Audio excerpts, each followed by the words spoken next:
देखो इस पर एक बड़ा सुंदर दृष्टांत आता। मुसलमान फ़कीरों में एक सरमद साहब, इन एक सरमद साहब नाम के फ़कीर हुए मुसलमान, ये दिल्ली में रहते थे। जमाना था मुग़ल सम्राट औरंगज़ेब का। दिल्ली में एक मस्जिद है जिसको मोती मस्जिद, शाही मस्जिद कहते हैं। शाही मस्जिद का मतलब जिसमें राजे रजवाड़े, बादशाह लोग, शहंशाह लोग, बड़े बड़े मुसलमानों के अधिकारी उसमें नमाज पढ़ते थे। अब भगवान के पूजा में तो कोई छोटा बड़ा नहीं होता, लेकिन अब राजे महाराजे हैं, सुरक्षा की दृष्टि से जब ये लोग नमाज पढ़ते थे तो मस्जिद सुरक्षित, उस पर फोर्स, भाई बादशाह का मामला है तो फोर्स लगी रहती थी, इसलिए इसको शाही मस्जिद कहा जाता, जिसमें बादशाह, नवाब, उनके बड़े बड़े अफसर अधिकारी नमाज पढ़ने आते थे। एक बार वहाँ नमाज चल रही थी। मुसलमानों के धर्मगुरु मौलवी साहब, जैसे हिंदुओं के धर्मगुरु को आचार्य प्राचार्य शंकराचार्य कहा जाता, ऐसे मुसलमानों के धर्मगुरु को मुल्ला मौलवी तमाम नामों से। मौलवी साहब नमाज अदा करवा रहे, अता फरमा रहे, जैसे उठ रहे हैं बैठ रहे हैं ऐसे मुसलमान उनके पीछे पीछे ऐसे कर कर के उठ रहे बैठ रहे, नमाज हो रही है। उसी समय सरमद साहब, जो एक अधनंगे फ़कीर, अधनंगे माने शरीर बिल्कुल कपड़ा नहीं, अब साधु महात्मा लोग ज़्यादा कपड़ा उपड़ा के शौकीन तो होते, उनको क्या खाना पीना सोना, इसके ज़्यादा उस शौकीन नहीं होते। लेकिन दुनियादार लोग सोचते भाई कितनों क्यों बढ़िया कपड़ा पहन लिया जाए, शर्ट वर्ट टाई कोट, ऊपर से तेल फुलेल। संत महात्माओं का विचार थोड़ा अलग हो जाता। उनके चिंतन में ये रहता कि शरीर को ज़्यादा सजा करके संवार करके क्या लाभ होगा। एक दिन इसको आग में मिल करके, आग में जलकर मुट्ठी भर राख बनना, वो ये मान करके चलते हैं कि तेल फुलेल करे नित केल, सो माया के फेर में सार भुलानो, पांडव भीषम भीम बलि, गए खोज गली के हिराह शुरानो, रावण बंकपति सुहति, सुरति भर संग न देख निदानो, तू के ही लेखे में देख जरा, स्वामी सतसंग में होत नहानो। महापुरुष कहते भाई रावण, कंस, दुर्योधन, बड़े बड़े राजे महाराजे, बादशाह, शहंशाह, जिनकी ये शरीर कितनी सुंदर थी, सोने की तरह से चमकता हुआ चेहरा, सूरज की तरह से चमकती है काया शरीर, आखिर सबका आग में जलकर मुट्ठी भर राख हो गई।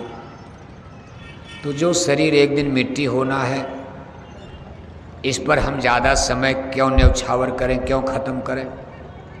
बस थोड़ा मोड़ा इसको रक्षा करना, बीमारी न लगने पाए।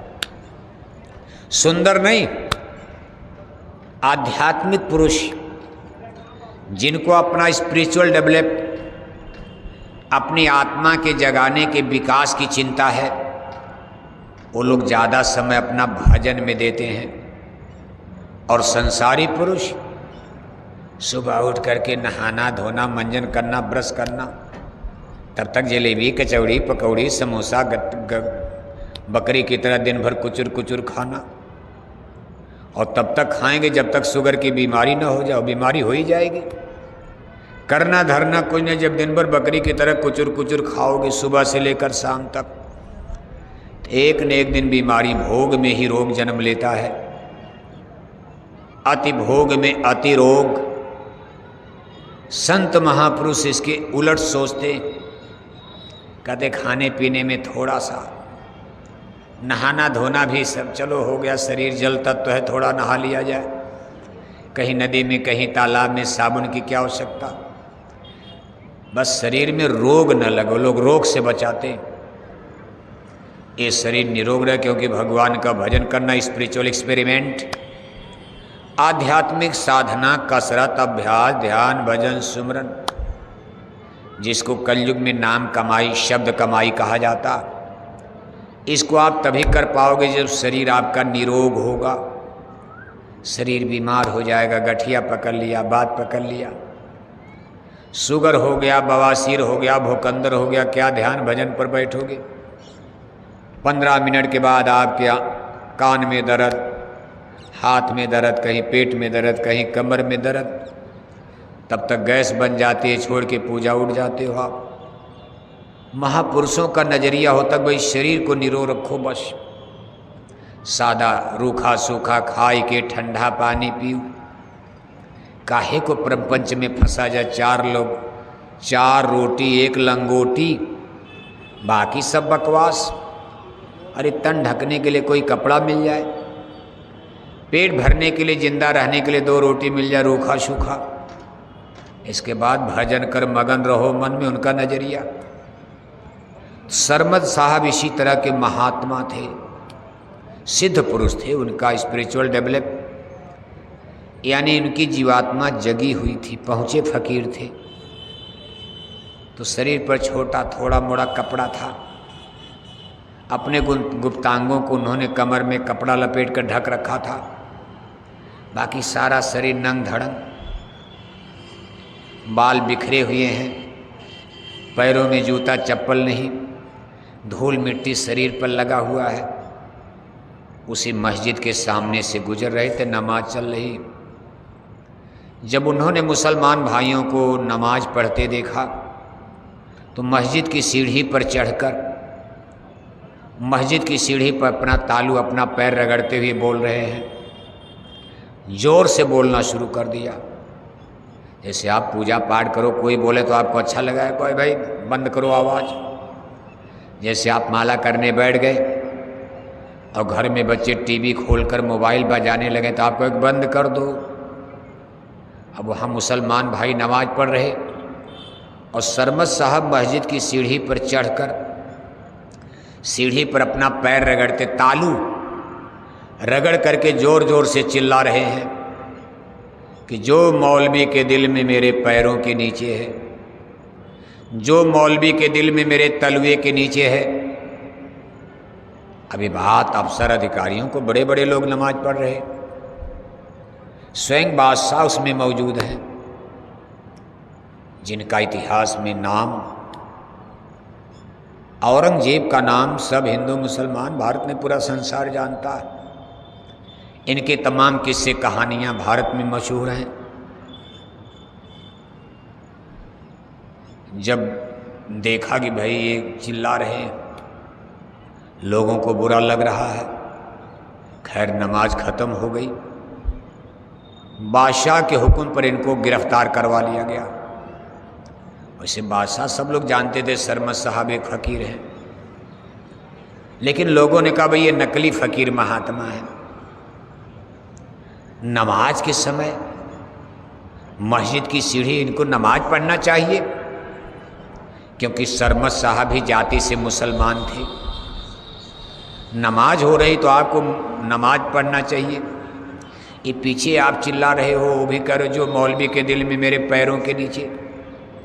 मौलवी साहब के दिल में तो खुदा था। भाई पूजा के समय हमारे मन में भगवान माना जाता है। जब आदमी पूजा करेगा तो भगवान को तो याद कर रहा है। अब भले उसका मन कहीं और भटक रहा हो, लेकिन माना जाता। अरे मत बोलो ये भगवान के ध्यान में है।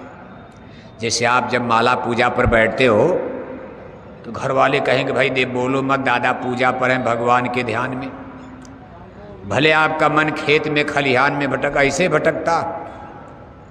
सच्ची बात तो है कि आपका मन कहीं और भटक रहा। भगवान के ध्यान में, गुरु के ध्यान में आपका भी मन नहीं है। अब जय गुरुदेव जय गुरुदेव जय गुरुदेव जय गुरुदेव माला आप करते हो, लेकिन आपका ध्यान खेत में ट्रैक्टर चला रहा है। बस ऐसे होता बड़ा बैरी ये मन घट में, इसी को जीतना कठिना। कर में तो माला फिरे मनुआ फिरे चहोर। ये मन ही हमारा आपका सबसे बड़ा दुश्मन बना हुआ। अब वही मन तो मौलवी साहब में भी है। जो मन हिंदू के अंदर, वही मन मुसलमान के अंदर, वही मन इंजीनियर के अंदर, वही मन डॉक्टर के अंदर, अंग्रेजी बोलो तब भी वही मन, हिंदी बोलो तब भी वही मन, अमेरिका जा कर के बस जाओ तब भी वही मन, लंदन चले जाओ, आसमान में चंदा मामा पर चले जाओ जहाज लेकर, उनका भी वही मन है। मन में कोई परिवर्तन, मन तो सबका एक ही, और सबके मन के अंदर यही गिल्टी है, ग्रंथि है, इसी तरह का भटकाव सबके मन के अंदर है। लेकिन उनको मान लिया गया कि ये मुसलमान नहीं, काफिर हैं। अरे मौलवी साहब नमाज, हमारे धर्म गुरु हैं, वो नमाज पढ़ा रहे, पूजा कराए, तो पूजा के समय उनके मन में तो भगवान था, उनके दिल में खुदा उतर रहे थे।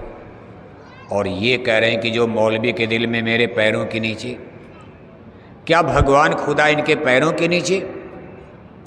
इन्होंने खुदा का, भगवान का कुफ्र किया है, अपमान किया, गुस्ताखी किया, महापाप कर दिया। बादशाह ने हुक्म दे दिया फांसी पर चढ़ा दो। कहा फांसी नहीं, तुरंत गर्दन काट दो। सरमद साहब को फांसी का हुक्म हो गया, कत्ल का। सिपाहियों ने तलवार उठाई, उनकी गर्दन को काट दिया। गर्दन कट करके जमीन पर गिर जाती, लेकिन जब कटी गर्दन जमीन पर गिरती है तो कटी गर्दन से भी आवाज आ रही है, जबकि ऐसा नहीं होता।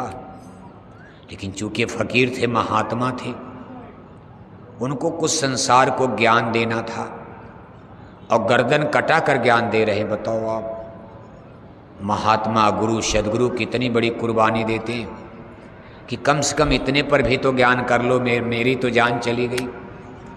लेकिन अय मूर्खो, है ज्ञानियों, ज्ञान तो प्राप्त करो। मैं क्या कहना चाह रहा हूँ? कटी गर्दन चिल्ला रही है कि जो मौलवी के दिल में मेरे पैरों के नीचे है, जो मौलवी के हृदय में, मन में मेरे पैरों के नीचे। बादशाह, उनके अधिकारी कर्मचारी साहब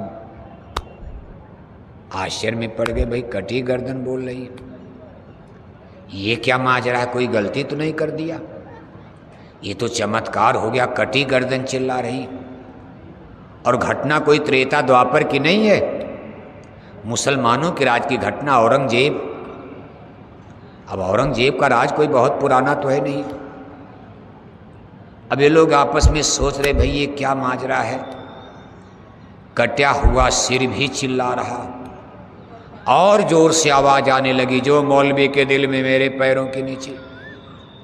शरीर उनका कट करके इधर पड़ा और सर कट करके इधर पड़ा, लेकिन कटे हुए सर से भी आवाज आ रही, जो मौलवी के दिल में मेरे पैरों के नीचे। ये लोग अभी सोच रहे, तब तक उनके गुरु महाराज उधर से गुजर रहे थे। गुजर माने प्रकट हो गए। अब गुरु तो अंतर्यामी होते, इतनी बड़ी घटना घट गई। आज उनके एक मुरीद को, शिष्य को कत्ल कर दिया गया, तो गुरु साहिब वहाँ प्रकट हो गए।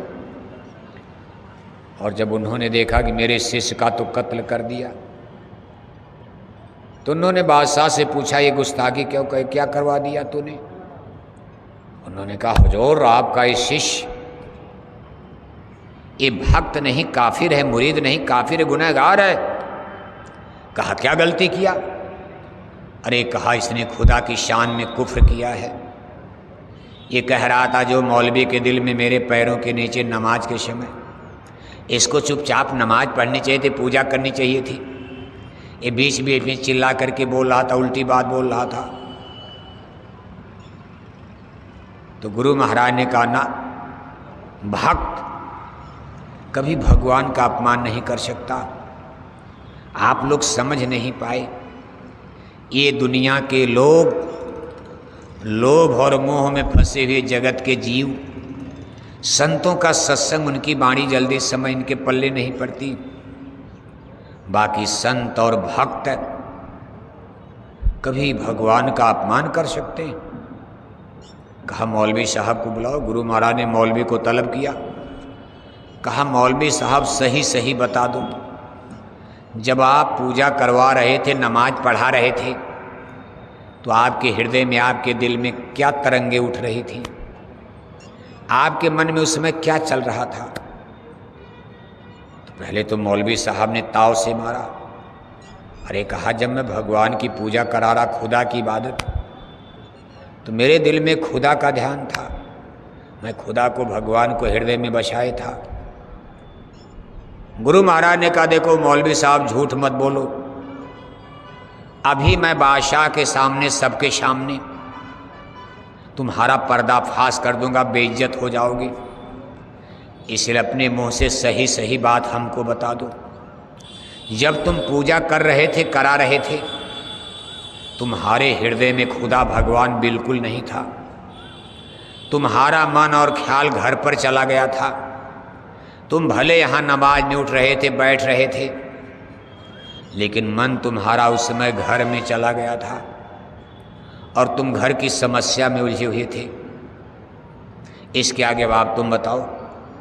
मौलवी साहब समझ गए कि तो कोई पहुँचे फकीर अंतर्जामी है, मन की बात को भी जानने वाले हैं, इसलिए इनसे हम अब झूठ नहीं बोल सकते, सही बात बताना पड़ेगा। तो मौलवी साहब ने कहा, गुरु महाराज सच्ची बात तो यह है कि जिस समय मैं नमाज पढ़ा रहा था, उस समय मेरा मन घर की तरफ चला गया। मेरे घर में मेरी बेटी सयानी हो गई है, मैं उसके शादी के लिए परेशान हूँ, शादी करने लायक हो गई, मैं गरीब आदमी, पैसा है नहीं। उस समय मैं यही सोच रहा था कि हे भगवान, कहीं से कुछ पैसे का इंतजाम हो जाता तो 2-4 महीने में बेटी का निकाह, जैसे आप शादी मुसलमानों में निकाह कहा जाता, बेटी का निकाह यानी शादी करवा देता, इज्जत सम्मान से बेटी अपने घर चली जाती। लेकिन पैसा नहीं, मैं भगवान से पैसे के बारे में सोच रहा था। तब गुरु महाराज ने कहा कि पैसा, पूजा में भगवान नहीं पैसा मांग रहे थे। तो मेरे भक्त ने, मेरे मुरीद ने गलत क्या कहा? उसने कह दिया जो मौलवी के दिल में मेरे पैरों के नीचे है। कुदाल, फावड़ा, गैंती मंगाई गई। गुरु महाराज ने कहा जरा इस सीढ़ी को तोड़ो। तो जब उस पर हथौड़े और छीनी, गैंते चलाए गए, सीढ़ी जब टूटी तो उसमें लोहे के, पीतल के बड़े बड़े घड़े मिले, उसमें सोना चांदी या सरफियाँ रखी गई थी। अब उस ज़माने में बैंक वैंक तो थे नहीं, यानी उस मस्जिद के खर्चे के लिए जिन लोगों ने मस्जिद बनवाया था, उन लोगों ने मस्जिद के खर्चे के लिए ये धन वहाँ गाड़ करके रख दिया था। उसमें बैंक नहीं था, कागज़ के नोट नहीं थे।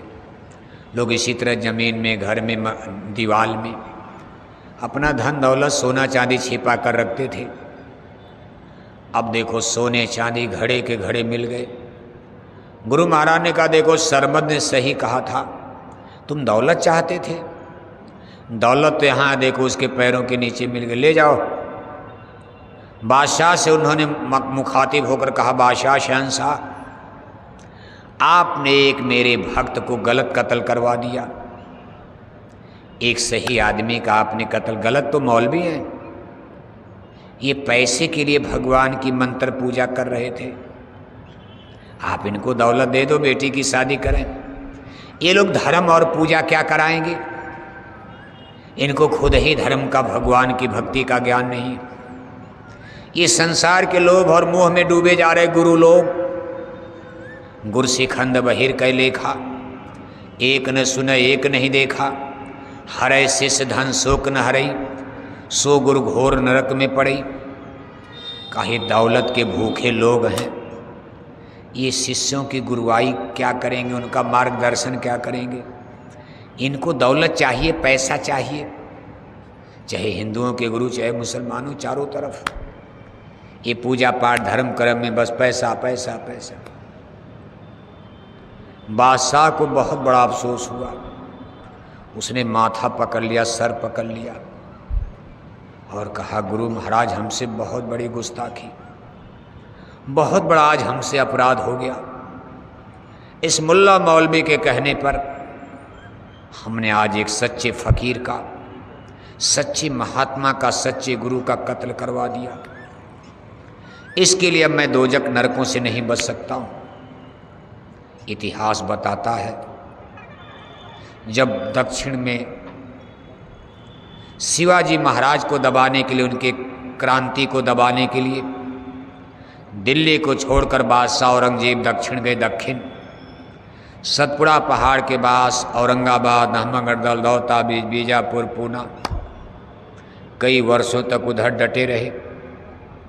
तब तक दिल्ली पर विदेशों से आक्रमण हो गया, शुरू हो गया इधर आक्रमण। दिल्ली खाली करके बादशाह दक्षिण गए, न शिवाजी को दबा पाए और दिल्ली पर विदेशी आक्रांताओं का आक्रमण प्रारंभ हो गया। बादशाह ने कहा भाई जल्दी दिल्ली लौटो, नहीं तो दक्षिण के चक्कर में उत्तर भी दिल्ली भी चली जाएगी। लेकिन भाग्य में नहीं था, दिल्ली दूर हो गई। महाराष्ट्र के जंगल में औरंगाबाद, अहमदनगर, वहीं बादशाह का अंतिम समय आ गया। पड़ाव पड़ा था, रात में तबीयत खराब हुई। वैद्य हकीमों ने कहा हुजूर आपकी नाड़ी बता रही कि आपका अंतिम समय। उसमें बादशाह के सामने, औरंगजेब के सामने कई चीज नापने लगी। मौत के समय अपने कर्म सामने नाचते, कर्म भूत बन करके कर्म खड़े होते, और उसी पर आदमी को मौत के बाद नरक, स्वर्ग, 4 खान 84 दुख और सुख मिलता। बादशाह औरंगजेब के सामने उसके किए हुए कर्म नाचने लगे। बादशाह ने कहा सही कहते हो, अब मैं नहीं बचूंगा। मेरे सामने किए हुए सबसे बड़े कर्म तो उन्होंने बहुत खराब किया था, लेकिन 2 कर्म उनके सामने विशेष रूप से आ गए। एक तो अपने 3 भाइयों का कत्ल करके उन्होंने आगरे और दिल्ली की गद्दी को हासिल किया था। बादशाह औरंगजेब शहंशाह शाहजहां के सबसे छोटे बेटे थे। इनके 4 भाई थे, शुजा, मुराद और दारा। और फिर औरंगजेब अपने 3 भाई मिर्जा मुराद का, मिर्जा शुजा का और मिर्जा दारा शिको, 3 भाइयों का कत्ल करके गद्दी राजपाट के लिए अपने भाइयों को मरवा दिया। और इतनी बुरी तरह से मरवाया था। दारा शिको को तो मरवा करके और शहर में उनकी कटी गर्दन को लेकर घुमवाया था डरवाने के लिए। ये लोग कितने निर्दयी आता है, जो अपने भाई का नहीं है वो हिंदू मुसलमानों का क्या बनेगा। अपने पिता शाहजहां को आगरा के किले में गिरफ्तार करवा दिया और आगरे की गद्दी पर जबरदस्ती बैठ गया। शाहजहां को देखो, शाहजहां ने ताजमहल बनवाया, शाहजहां को औरंगजेब ने आगरे के किले में गिरफ्तार कैद कर दिया, अरेस्ट कर दिया और 3 भाइयों को कत्ल करके गद्दी पर बैठ गया। मरते समय औरंगजेब ने लिखा है, इतिहासकार बताते, बोलने बड़बड़ाने लगा। मौत के समय जैसे आदमी बेहोश होने लगता, अब उसके सामने कर्म नाचने बोलने, अरे भाई देखो मेरे भाइयों की कटी गर्दन आ गई, अरे मेरे पिता, मेरे अब्बा जान शाहजहां कह रहे हैं कि अरे दुष्ट है, ये तूने क्या कर डाला, अपने सभी भाइयों को मार डाला। एक बाप को कितनी बड़ी तकलीफ होगी, जिसने प्यार से दुलार से पाला है, पोषा है। आज उसके सामने उसके 3 बेटे मार दिए गए। भाई ने भाई को मार डाला, लेकिन बाप को तो दर्द होगा। औरंगजेब चिल्ला रहे मरते समय। औरंगाबाद, अहमदनगर के जंगल में पड़ाव पड़ा। आज भी उनकी कब्र वहाँ महाराष्ट्र में बनी है, दौलताबाद के पास में जंगल में।